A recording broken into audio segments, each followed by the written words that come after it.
What's up, everyone, and welcome into another episode of Goal Line Dynasty. Today, Tyler and I are each highlighting four guys that we think could really increase their dynasty value throughout the training camp process over these next couple of months. So definitely guys that you're going to want to buy low on before their price skyrockets by the start of the season. So Tyler, two things. One, how are you? Two, go ahead and get us started off. Well, number one, I'm great. I'm always great when I get to talk to my friend Mikey. And number two, I'm going to start us off with a young wide receiver who I think, got hurt last year after putting on, a pretty good performance, and his injury kind of slowed things down. But I think I've talked about him before. He's ranked as a wide receiver 23 right now on Keep Trade Cut. I'm talking about Jahan Dotson. I think it was very impressive what he did last year in such a terrible offense and where there was competition with Terry McLaurin. I think that he's going to take the next step this year. I think with a full offseason, with the franchise and doing those workouts and learning the playbook, I think he's going to take a big jump this year. It says on Keep Trade Cut, you could get him for a guy like DJ Moore. I would send DJ Moore for Jahan Dotson, I think, in a heartbeat. There's really never going to be a time where I'm drafting and I take DJ Moore over Jahan Dotson. So I think for his current value, I think he's definitely going to be a guy that I'm buying. I think he's going to be a guy that they're going to be posting highlights of all over Twitter and people are going to get excited about. So I'm definitely going to go with Jahan Dotson and buy him in any spot that I can for DJ Moore, that's for sure. Yeah, I like Dotson. Definitely a coin toss for me between him and DJ Moore. So I don't know if I can necessarily say I completely agree with you on that one. But Jahan Dotson is a spectacular buy low player, and I do really think that he's going to catch a lot of traction heading into the 2023 season. And that kind of leads me directly into my first one here. I'm going to stick with the Washington Commanders. I'm going to talk about Antonio Gibson. And I was going to save him for a little farther down the line in this video. But while we're talking about Washington, I really just want to bring up Sam Howell. Sam Howell could also be in this video. I think he's going to really improve his draft position over the next couple of months. So kind of an honorable mention there. But Sam Howell is going to have this offense buzzing. He's going to have social media buzzing. Like, people are just going to be saying that he is the real deal and he is the revamp that this Washington team needs. So that's obviously going to help Dotson, and it's also going to help Antonio Gibson here. The pre-training camp articles have already started coming out on Gibson, how he wants to be used more as a wide receiver this year, how Eric Bieniemy seems to like him most out of all of those running backs. I like that they were able to make that conclusion after only being together for about 10 days for that mini camp, right? Or the non-mandatory OTAs. But either way, I do think there's going to be a lot of positive feedback from the coaches for Antonio Gibson, and that coach speak, you got to take it with a grain of salt, but Gibson is going to be a direct beneficiary of that coach speak, which means that coincidentally his dynasty value is going to go up. Now, coach speak aside, I do just genuinely think he's going to be a good value heading into the 2023 season. Currently RB 33 on Keep Trade Cut, and currently an ADP of like the 10th or 11th round in startups, and that's an all upside, very low risk pick, and I'm more than happy to make it. I think that ADP is going to go up as training camp progresses, but we've seen him finish as a top 12, top 13 PPR running back before. And while Brian Robinson and their rookie running back Chris Rodriguez, while they are going to muddy the waters a little bit, if you're in a PPR league, Gibson is definitely going to be the guy. And before we move on to the next guy, I just have to say Antonio Gibson is the best running back on this roster, and he's probably the third best pass catcher on this roster as well, only behind Terry McLaurin and Jahan Dotson. So I really think now is a good time, as good of a time as any, to go ahead and buy Antonio Gibson. Yeah, and you pretty much took the words right out of my mouth there. I think he is the best running back on the Washington Commanders roster. I think it was concerning last year that it seemed like the coaching staff preferred Brian Robinson over him. But now knowing that Eric Bieniemy is there and that they've built a little bit of a relationship and he seems to have a preference, I think it's a good buy. I don't think he's ever going to become what we thought he was going to be. Like, it's the first 2 years of his career, we thought he was just going to be a hammer running back. Thought he was very good. I do think he's still very good. I think the fumbling problems, got the best of him in that last season that he was a full-time starter. But yeah, the upside, I think he could definitely be a needle mover. Like, he's a guy who could definitely finish as a top 20 running back. I wouldn't be shocked. Even like if you put up a top 15 here, I don't even think I would be like really that surprised. I mean, it really just means that, he hit his stride and things kind of fell into place the way that we thought it would. But yeah, I do like Antonio Gibson as a running back and as a football player. And I don't think we're going to get the return that we thought we would have a couple of years ago. But I do think that he's definitely going to be serviceable in lineups and could move the needle at his ADP. My next guy is going to be Joe Mixon. He's currently ranked as the RB26 on Cube Trade Cut. And he's a guy who just recently committed to basically saying he wants to stay in Cincinnati, like long-term, finish his career there. He's 27 years old. It's saying that you could get him for the 201. You could get him for Cam Akers, Rashad White, Pat Freiermuth. I'd send any of those things for Joe Mixon. I think he's still going to be a top 15 running back in this league. And like we kind of I don't remember if it was this video we talked about or the video we recorded right before this, but running backs have to be on good teams. If they don't have to be, but most of the times you want to have a running back that's on a good team because they're going to run the ball more. If they're ahead in football games, they're going to be running the ball more. That's going to be more in the game script. That's just how football works. So I think Joe Mixon's on a really good team. I think he's going to have a handful of goal line opportunities. And I definitely think he's going to be worth the RB26 price tag and sending guys like Cam Akers, the 201, Rashad White for him. So I'm going to go take Joe Mixon in an offseason where a lot of people did not want to touch him. Yeah, and I mean his price tag, it's already starting to adjust, right? Especially since we know he took the contract, or the pay decrease, and he's going to start adjusting. But the market still hasn't quite adjusted on him, and people are still fading Mixon. I do like calling him a buy low at this point. I mean, dude, for example, about 3 or 4 weeks ago, I was this close to getting Joe Mixon for, I think it was Devin Singletary and like a third round pick or something like that. Like the guy was really close to doing. I mean, it helped that he had Damian Pierce and he wanted his handcuff, I guess. But still, I mean, that just shows you people are fading Mixon and they are willing to take lower than what he is worth right now. So I do really like that call on putting Mixon on this list. But I'm going to move into my second guy here, rookie wide receiver Jordan Addison. I'm a big Jordan Addison fan. I have gone on the record on this channel to say that I kind of even prefer him over JSN. It's very close, but I really like Jordan Addison. And I think the media is going to love Jordan Addison once he gets out there and really starts, putting it together in training camp. I don't believe he was a participant at the rookie minicamp because of his injury that he's coming off of, but he should be good to go for day one of training camp by everything that I've been reading. And I think that he's really going to come onto the scene.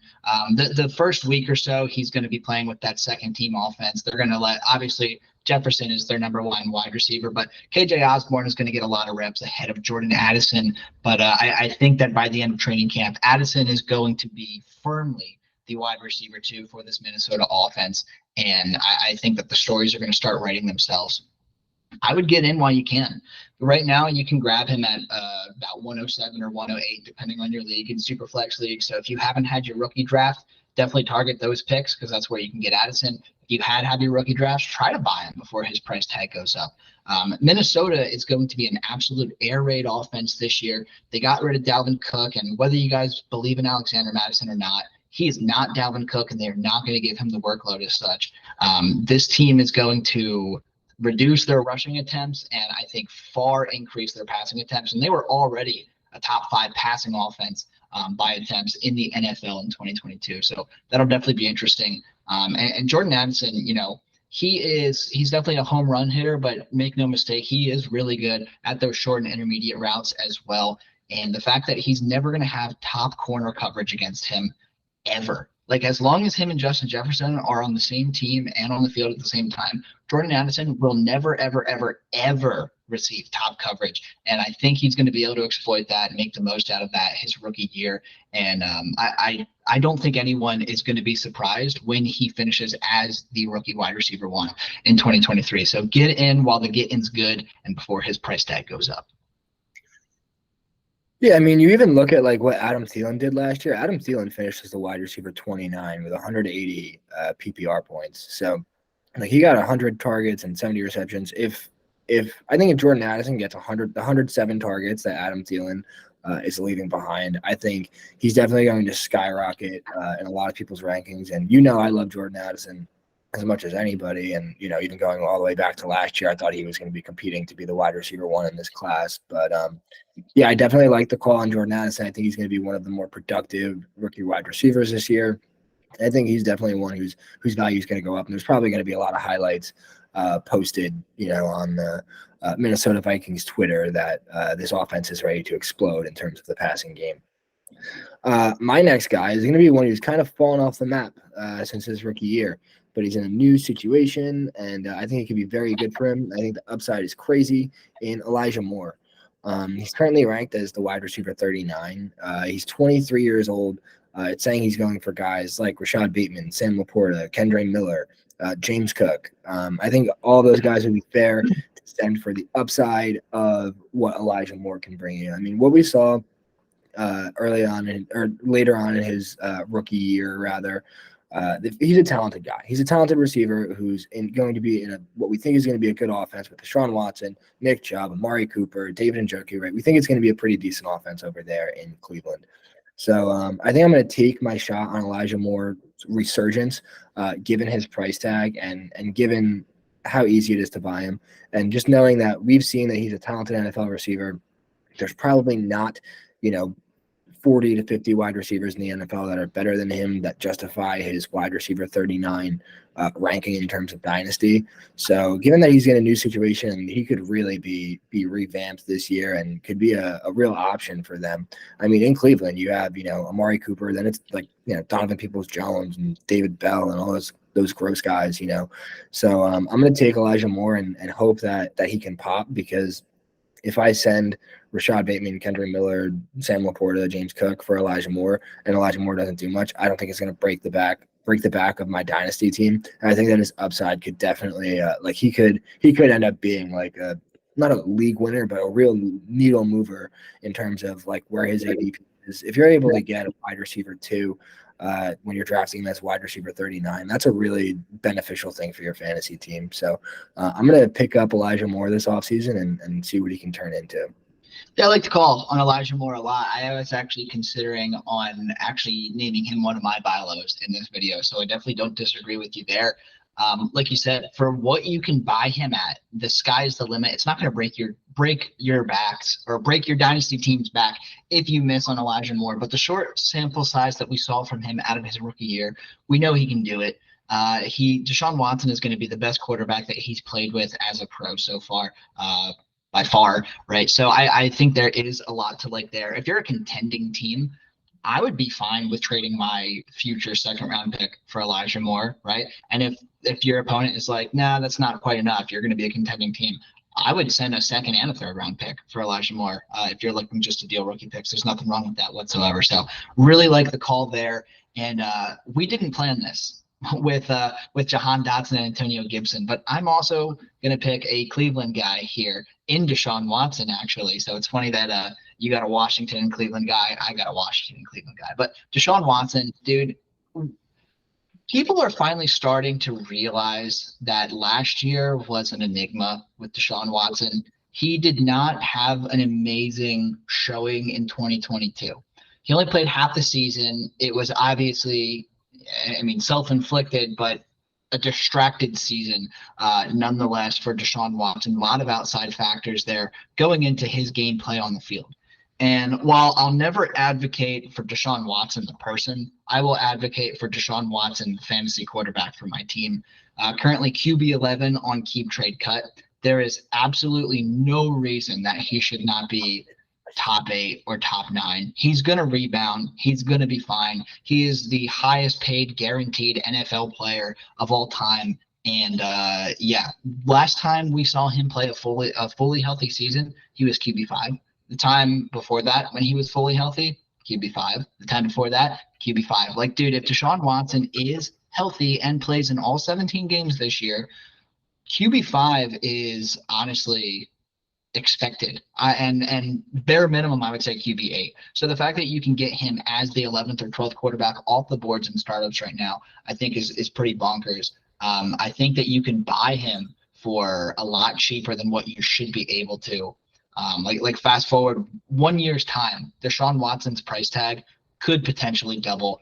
And I think that a lot of those training camp reports, I know I keep talking about training camp reports, but that's a big deal. I know that's coach speak and it's just the media, but whether we want to admit it or not, that directly affects market prices in Dynasty.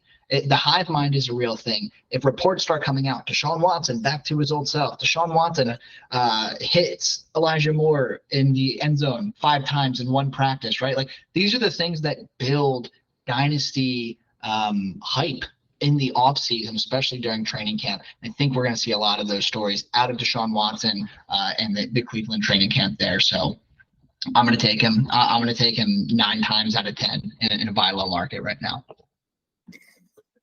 Yeah, and I think like this, we've kind of been advocating for this, like even going back to last year. Deshaun Watson, like the upside with him is a top 5 quarterback. Like every time we've seen him play a complete healthy season, while he was, had no distractions, it was a top 5 quarterback season. So I do think that like top 10 is pretty much the floor, and I think this offense is going to be really good next year. So I definitely like to call out on Deshaun Watson. My last guy is going to be Isaiah Pacheco, who's currently ranked as the RB29. And I think that's a little bit asinine, if you ask me. I mean, the guy, he only started really playing in like week 11 last year, and he averaged about like 12 to 13 points from that point on. If he did that throughout the entire season, that would have been more points than Travis Etienne last year, would have been more points than Kenny Walker, James Conner, DeAndre Swift, all these guys. So, it would have been good for, the RB17 last year if he had played a complete and healthy season at that pace. So I do think that he's incredibly undervalued. Kansas City hasn't brought anybody in since, last year. I understand he was undrafted. I understand that there's not really any team investment, but I think they're just going to run him like into the ground. And I think that he's going to be, the main focal point of those running back touches. And I love the way Isaiah Pacheco runs. He's fun to root for. He's fun to watch play football. And I think that you're going to get what you're paying for if you're paying RB29 prices. I would send Devon A-Chain. I'd send the 202. I'd send James Cook. Keep Trade Cut says Derek Carr and Joe Mixon. I would not send those 2 guys, but in terms of like RB29 price tag, I'm paying that all day for Isaiah Pacheco, and I think he's definitely going to beat it, and he would have been on pace to beat that by a lot last year had he been the guy from the very beginning. So I think he's going to have 17 games of hopefully healthy, but if he is healthy for those 17 games, I think he's going to be the lead guy. I think he's going to be good for those 10 to 15 points a week, and he's going to be very solid in your flex spots, and you're going to be happy you have him. Yeah, I like Pacheco. One correction, he wasn't undrafted. He was the 251st overall pick, so barely drafted right there, but he was drafted.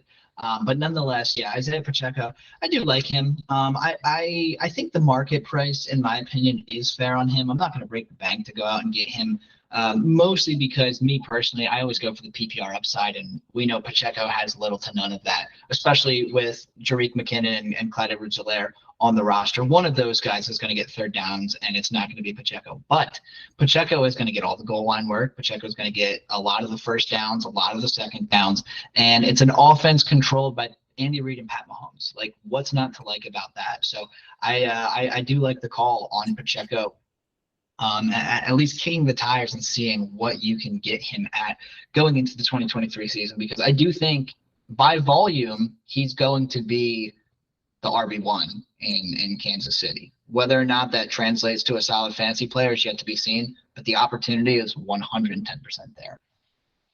But I got one final guy for our video today, and Tyler, I already know you're going to agree with me. We were actually texting about this guy a few days ago, how we both recently acquired him in a trade where he was the main piece that both of us were getting back. So we are both officially on the Jerry Jeudy hype train, and I think pretty soon the rest of the world is going to be as well. Go back a few years ago, Jerry Jeudy was supposed to be the wide receiver 1 of his rookie class. People liked him ahead of CeeDee Lamb, Henry Ruggs, Jalen Reagor, Justin Jefferson, right? I think they were in the same class if memory serves correctly. Jerry Jeudy was ahead of all of those guys for most of the offseason draft process until maybe about a month or two before the NFL draft happened. But even still, he was only behind CeeDee Lamb in a lot of rankings. Like Jerry Jeudy, he is a complete route running savant.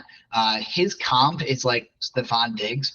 And I think this is the first year that we kind of could see that happen, right? He's got top 12 or top 15 wide receiver upside. He's going to be the number one wide receiver in Sean Payton's offense, which I think is actually a pretty big deal. If you look at the small sample size of the 5 or 6 games last year where Russell Wilson didn't really suck, coincidentally after Nathaniel Hackett was fired, right? Coincidence? I think not. Who was the biggest beneficiary of Russell Wilson balling out? It was Jerry Jeudy. Who's going to continue to do that in 2023? It's going to be Jerry Jeudy. Jeudy, in terms of what he can do in 2023, guys like Chris Olave, for example, right? What we're expecting out of him, maybe 11 to 1,200 yards, 5 to 7 touchdowns, a lot of target, a lot of receptions, something like that. Jerry Jeudy has the same range of outcomes as a guy like that, except he's significantly cheaper. And he's 24 years old, maybe 25. He's young. He has not hit his prime in the NFL yet.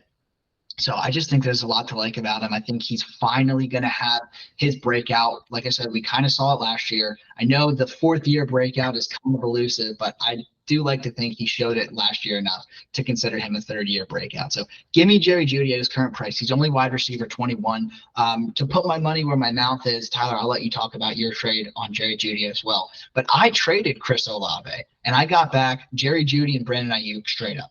And that's a risk that I'm willing to take. I love Brandon Ayuk's upside. I love Jerry Jeudy's upside. Obviously, we all like Chris Olave, but both of those guys are young enough. Both of those guys have the upside. So put my money where my mouth is. I sold Chris Olave to get Jerry Jeudy back in return. So take that for what it's worth, but I'm taking Jeudy in a lot of spots right now before the rest of the market catches up. Yeah, man, I'm going back and I'm looking at this this rookie draft ADP from 2020, and it's a 1 quarterback draft, but it pretty much took, it looks like a collective like over 200 rookie drafts that were done that year. Not sure where they got them from, but Jerry Jeudy was drafted ahead of CeeDee Lamb, ahead of Justin Jefferson, ahead of T. Higgins, Brandon Ayuk, Michael Pittman, all of these guys, right? And like you look at the situation that he's been in versus what CD, Jefferson, T. Higgins, and Brandon Ayuk have been in. And the only one you could really like compare the quarterback play is like Brandon Ayuk. But I even think Brandon Ayuk has had better quarterback play than Jerry Jeudy his entire career. Like he finally has a serviceable quarterback, and this could finally be that. Like we saw at the end of last year how good he can be, and I think he's just as good of a football player as everybody thought he was. He was just not in nearly as good a situation as CD and Justin Jefferson and Higgins and Ayuk. Like I think this is the perfect time and the perfect storm to go out and like break up CeeDee Lamb, a Devonta Smith, a T. Higgins into Jerry Jeudy plus. Like you said, you just broke up Chris Olave into Jerry Jeudy and Brandon Ayuk. I love that. I think that like Brandon Ayuk and Chris Olave are really similar players in terms of like what their output's probably going to be next year. And just getting Jerry Jeudy on top of that, taking that extra swing is such a big swing that it's hard to turn that down. My trade, I sent Devonta Smith and Javonte Williams for Dalvin Cook and Jerry Jeudy, and then a projected early 25 first. I know it's hard to project picks out that far, but I mean, this guy's got 2 serviceable starters on his roster, and he's been perpetually in the top half of the rookie drafts. So I basically swapped Javonte and Dalvin Cook, and then got Jeudy and an early first for Devonta Smith, which I'm ecstatic about. And when I put it on Twitter, a lot of Twitter did not agree with me. They thought that I lost the trade by a lot. It was about 70% of people voted for the other side, but I'm smashing it. I love the player that Jerry Jeudy is. You go and watch the highlights. Like it's hard to tell the difference between him and CeeDee Lamb. Like they are all good football players. And I think it really came down to the situation. I think this is the perfect time to swap it because there's people who are looking to cash out on the last 5 or 6 games that Jerry Jeudy played, and they're thinking that's a fluke. And I think you can take advantage of that by saying, no, he's a really good football player. His situation just changed, and they finally got comfortable together towards the end of the season. I think it's far more likely that Russell Wilson started to get comfortable towards the end of the season and that continues than the likelihood of Jerry Jeudy just being a bad football player. I don't see that being the case. I love Jerry Jeudy, and I'm definitely glad that we hopped on this train because I think, like just like the way that Devonta Smith was ranked in the 7th, 8th round of startups last year, kind of similar area to where Jerry Judy's going this year. And I think Jerry Jeudy could be that guy who finishes like top 15, top 10 in a decent offense. I don't think the Broncos offense is going to be close to what the Eagles was last year, but I think that they could be in, they could have a similar sort of breakout in terms of that aspect of just being in a different situation, new competition. And yeah, I love what he's going to bring to the table. And I hope that we're right so we can do a victory lap on this one, just like we did on Josh Jacobs last year. Yeah, let's hope so. We're putting a lot of stock into Jerry Jeudy. You're trading away Devonta Smith. I'm trading away Chris Olave. I mean, we could really get cooked on this one. But the fact of the matter is we're always going to practice what we preach on this channel. And if we're taking big swings, or if we're telling you to take big swings, we're going to take big swings as well. But I am really glad that we hopped on this video, Tyler, to talk about some of our buy low guys. Kind of like we mentioned, these guys are going to really move up, right? Bearing injuries in training camp, right? You can't ever predict those. But all 8 of these guys, I think, will have a higher ADP and a higher valuation by week 1 of the NFL than they do currently today. So by definition, that makes them buy lows, and you 100% should be kicking the tires on each and every one of them. But before we wrap up for the day, Tyler, any closing remarks? Buy Jerry Jeudy. A man of few words. I love to hear it. But yes, buy Jerry Jeudy. And while you're buying Jerry Jeudy, hit that subscribe button, hit that notification bell icon so that every time we post a video, you are one of the first people to see it. Hit that like button if you appreciated this video. And of course, hit those comments as well. Let us know who is an absolute can't miss buy low ahead of the 2023 season for you right now. But for myself, for Tyler, for Goal Line Dynasty, we will see you next time.